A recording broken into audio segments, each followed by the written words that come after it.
Ertu, ertu hættur núna? Nei, ég er ekki hættur. Nei. En þetta er komið gott í bili. Ég held ég fari ég stefna á aðra upper lip lift samt eftir sumarið og Hvernig það framkvæmt? þá tekin sko bara biti af húðinni undir nefinu Já. og bara fært efri veruna upp og sauma bara svo saumanir bara undir nefinu. Já. Þannig að það sést minna. En mér langar að taka aðeins meira og þú veist, eftir smá tíma getur, þú veist, efri vörin síga eins aftur niður. Og svona, nú ég ennþá bara með svona bólgu, þú veist, bólgur í húðin ennþá, þannig að ég þarf að bíða aðeins og það er ekki komið ár síðan ég fór í þessa aðgerð. Þannig að það er svona eina svona aðgerð sem ég ætla að fara í. Þú veist, svo ég er góður í bili og svo bara upkeep með fyllingarefni og botox. Já. Það er svona, sem maður mæti bara reglulega í. Já, hvað þarftu að fara oft í það? Í botoxi fer ég 4 til 5 sinnum á ári.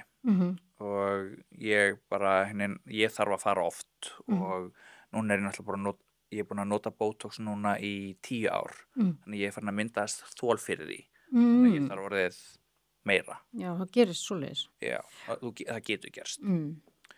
Og fyllingarefnin þá fer ég svona 1 sinni til 2 ára ári. Já.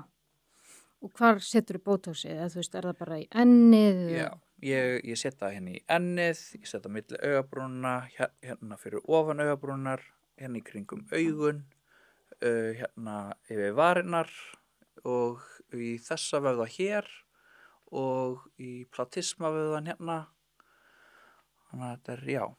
En þú getur alveg hreyft andlitið, það er ekki eins og sést svona steinrunnin. Nei, þú veist, ég er alltaf með smá hreyfingu. Já. Ég er alveg, já. Það er oft sem að maður sér svona, þú veist, að þá er bara fólk alveg bara alltaf eins, en þú getur alveg hreyft. Já, ég